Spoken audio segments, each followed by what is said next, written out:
और जब तक आप पूरी तरह से सुरक्षित नहीं होते हैं टीके से या संक्रमण के समाप्त होने से, तब तक पूरी सावधानी बरतते रहिए ताकि आप संक्रमित न हो और आपके माध्यम से आपके घर वाले भी या आपके प्रियजन संक्रमित न हो।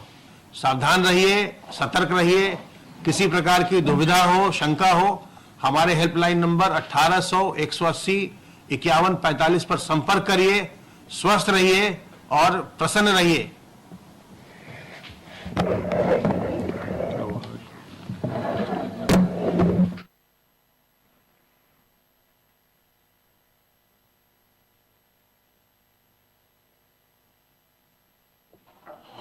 प्रदेश में कोरोना का संक्रमण कम होने से सभी गतिविधियां सामान्य हो रही हैं और ये प्रदेश सरकार की माननीय मुख्यमंत्री जी के नेतृत्व में जो रणनीति बनी है, जो कि जिसमें अग्रेसिव टेस्टिंग, कॉन्टैक्ट ट्रेसिंग और सर्विलांस, ये तीन जो रणनीतियां रही हैं जिन पर की कार्रवाई की गई है, इसके अतिरिक्त प्रदेश में स्वास्थ्य सेवाओं को काफ़ी स्तर तक उच्चीकरण करना, जहां केवल 70 टेस्ट प्रतिदिन की क्षमता थी उसे बढ़ाकर अब लगभग 1,80,000 टेस्ट प्रतिदिन किया गया है। जहां केवल 10,000 बेड अवेलेबल थे, अब वो बेड की संख्या को भी 1 लाख से अधिक किया गया है। इसी प्रकार कॉन्टैक्ट ट्रेसिंग में प्रति संक्रमित व्यक्ति औसत प्रदेश का 20 से अधिक रहा है। सर्विलांस में लगभग 24 करोड़ में से लगभग 28 करोड़ की जनसंख्या तक स्वास्थ्य विभाग और प्रदेश सरकार की जो मशीनरी है वो पहुंची है और सबसे संक्रमण का हालचाल लिया है।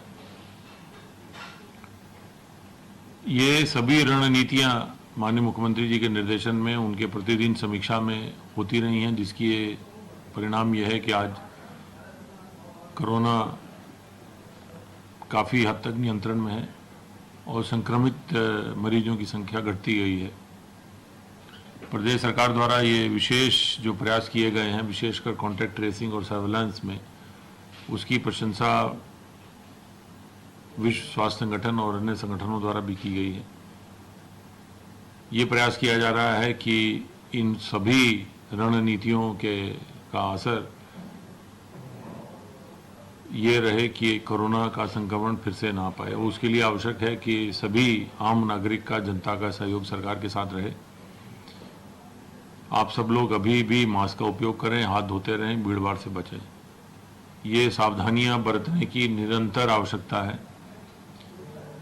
टीकाकरण का काम भी बहुत तेजी से चल रहा है। देश में सबसे अधिक संख्या में टीकाकरण उत्तर प्रदेश में हुआ है और जैसा अभी अपर मुख्य सचिव स्वास्थ्य ने बताया, आज और कल 2 दिन और ये टीकाकरण की कार्रवाई चल रही है। मॉप अप राउंड है। जिन लोगों को पहले लगा था उनका ये दूसरा दौर है और जो फ्रंटलाइन वर्कर्स को लग रहा था उनका भी फॉलोअप राउंड अभी इसके पश्चात होगा। इस प्रकार टीकाकरण का भी कार्य एक रणनीति के अंतर्गत चल रहा है और जैसा मैंने बताया, देश में सबसे अधिक टीकाकरण उत्तर प्रदेश में हुआ है।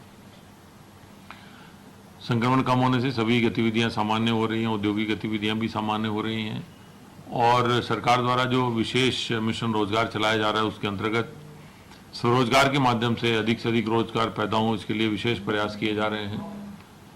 एमएसएमई को वित्त पोषण कराकर अधिक से अधिक संख्या में स्थापित करने का जो अभियान चलाया गया है, उसमें बैंकों द्वारा 8,56,000 नई एमएसएमई प्रदेश में जो स्थापित हुई हैं उनको ऋण दिया गया है, लगभग 29,800 करोड़ रुपए का।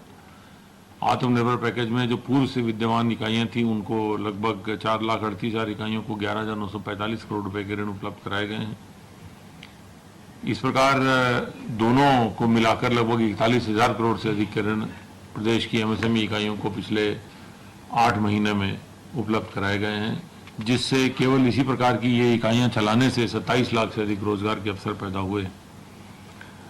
प्रदेश सरकार द्वारा किसानों को न्यूनतम समर्थन मूल्य दिलाने का अभियान चलाया गया है और ये सरकार के संकल्प है। माननीय मुख्यमंत्री जी द्वारा ये सभी जिलाधिकारियों आयुक्तों को निर्देशित किया गया है कि वे धान खरीद का जो प्रक्रिया है उसका निरंतर अनुश्रवण करते रहें और किसानों को न्यूनतम समर्थन मूल्य मिलता रहे उनके धान क्रय का, इसका अनुश्रवण लगातार हो, किसी प्रकार की कोई उसमें दुविधा नहीं होनी चाहिए।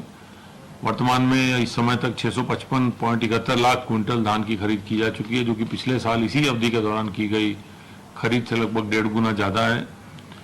गेहूं की खरीद की सभी तैयारियां पूरी कर ली गई हैं और रिकॉर्ड 6000 केंद्र बनाए गए हैं जिनमें कि गेहूं खरीदा जाएगा और गेहूं में भी न्यूनतम समर्थन मूल्य सभी किसानों को उपलब्ध कराया जाएगा। आज माननीय मुख्यमंत्री जी ने युवाओं के लिए फ्री निःशुल्क कोचिंग का एक योजना, मुख्यमंत्री अभ्युदय योजना का शुभारंभ किया है।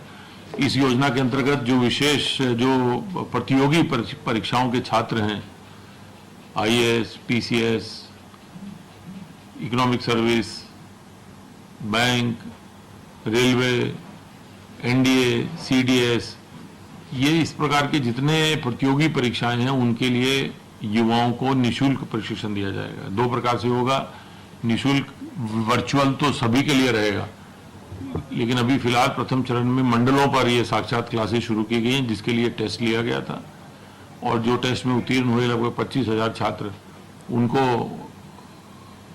चयनित करके उनकी कक्षाएं कल से पूरे प्रदेश में प्रारंभ हो जाएंगी। और ये इस प्रकार की व्यवस्था की गई है कि जहां एक और जो वर्तमान में कार्यरत IAS, PCS, IPS, IFS जो अधिकारी हैं वो न केवल वो प्रशिक्षण देंगे, वो भी अपने अनुभव साझा करेंगे, बल्कि उनके क्षेत्र के जो विशेषज्ञ हैं, हर क्षेत्र के विशेषज्ञ को एंगेज किया जाएगा, उनको प्रशिक्षण के लिए रखा जाएगा और उनके माध्यम से प्रशिक्षण कराया जाएगा। प्रत्येक कक्षा को ऑनलाइन भी ट्रांसमिट किया जाएगा, वो YouTube पे भी उपलब्ध रहेगा। तो बहुत सारे अभ्यर्थी जो कि विभिन्न प्रतियोगी परीक्षाओं में अपीयर हो रहे होंगे, वो इसका निःशुल्क लाभ घर बैठे उठा सकते हैं, वर्चुअली कनेक्ट होकर YouTube के साथ। ये आज इस योजना का शुभारंभ किया गया है माननीय मुख्यमंत्री जी द्वारा और ये कल से पूरे मंडलों में होगा। शनय शनय इसके आग पश्चात इसे जनपदों तक भी ले जाया जाएगा।